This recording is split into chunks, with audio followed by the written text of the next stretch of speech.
In 1850, an American journalist and activist wore a bloomer while riding her velocipede.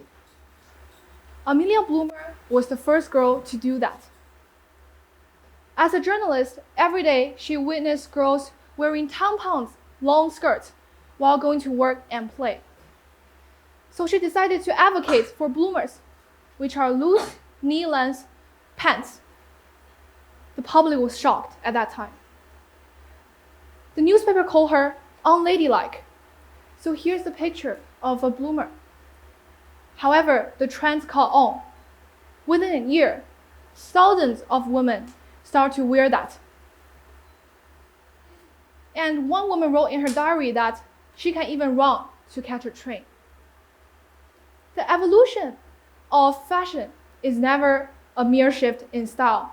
It's parallel to the shift in feminism as well. By observing and analyzing how do fashion changed from restrictive to functional, and functional to expressive in the end, we can at the same time trace waves of feminism across history. Our bodies should be the starting point of our metamorphosis. For the last few centuries, women are confined by a lot of standards, which can be reflected in beauty standards and clothing styles. Women at that time often have a lot of decorations on their clothes, just this picture. And the real metamorphosis happened when we realize this and redefine ourselves. We should be the one that control our body and choose what to wear. Before World War I, the clothing was like this. It's Edwardian corset, which is full of decorations, and there are several layers of ornaments. Things began to change when Coco Chanel, one of the most influential designers at that time, chose to eliminate and break through of this stereotype by integrating men's functional design into women's fashion. So she decided this kind of clothing. She first of all eliminated the decorations, and second, she balanced it out with comfort. As a result, this led women to have a lot of freedom in their fashion and their clothing. Her two steps to eliminate and balance out with comfort are not just mere changes in fashion. It more importantly reflects women's gain of legal rights at that time. So, linking it to nowadays, women choose to wear sneakers instead of high heels when going to work. This shows that the continuation of fashion change actually represent a lot within the modern society.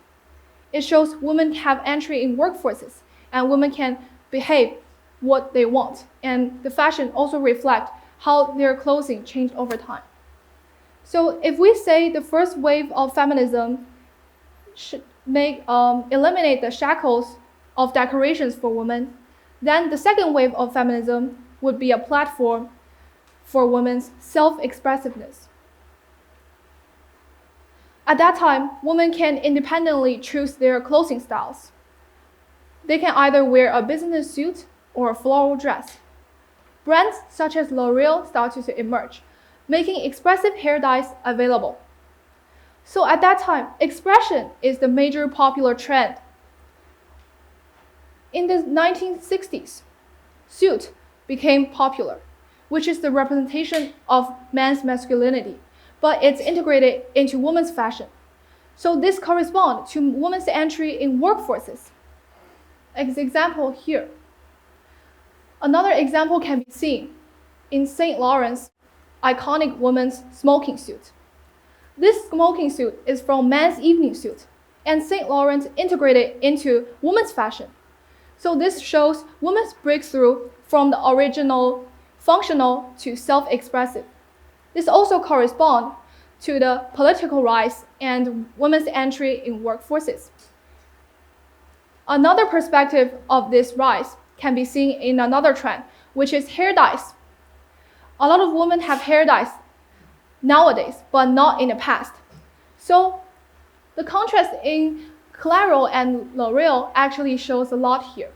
Clairol from this picture in the 1950s, they have the slogan, "Does she or doesn't she?" This, first of all, evokes a trend of popular hair dyes in women. And in 1970s, L'Oreal emerged, and the slogan is "Because you are worth it." These words make women to be more self-expressive, and this empower women to have their own preferred styles instead of what the societal expectations should be. So a sense of subject consciousness have awakened here.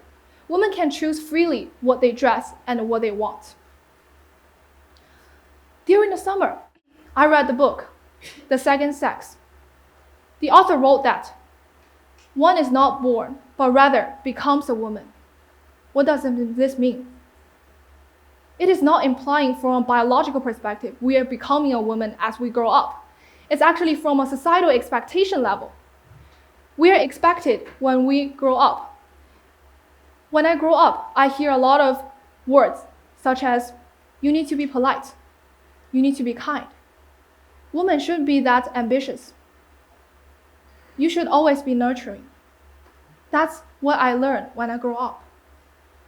So I realized that girls actually are not inherently polite or inherently kind. They are demanded by the society. Later, I wonder whether the story writer for myself is me or not. And the answer is actually no. I didn't write the story for myself. There are a lot of societal expectations for me. And one real-life example can be seen for my aunt. She was having a job promotion last year, but she hesitated to apply.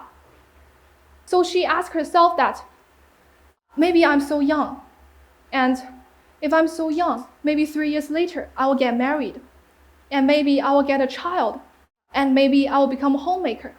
The maybes led her to hesitate.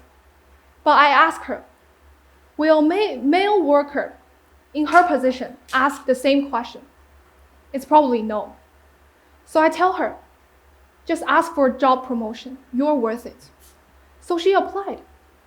She realized that she stopped apologizing for wanting more, for being ambitious, for being who she should be. So as a result, fashion's change is never a simple or a very quick change in the history, just like feminism's change throughout the history. It's always step by step. It's our small yet intentional choices, and it's the combination of them. It's a group of us working together toward the same goal. Tomorrow, when you choose your clothing, you choose it freely. That's metamorphosis. Next time, when you stop feel guilty, when you're being ambitious, that's metamorphosis. All of this metamorphosis pile up together to create better right for our future generations. So start this tomorrow. And Susan B. and Elizabeth didn't gain the right to vote by themselves.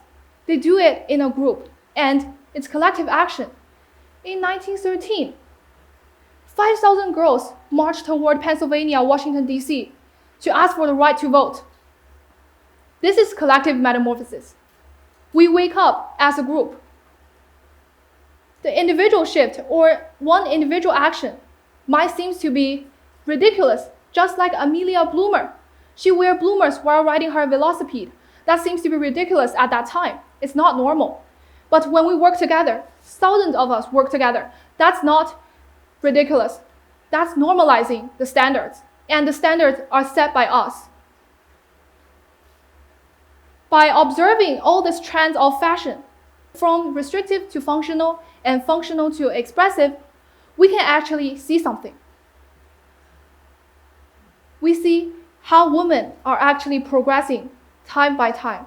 It's all made by our small yet intentional shifts, by each of us, by each individuals. As a result, all changes in style lift us forward, and all waves of feminism carries us forward. Thank you.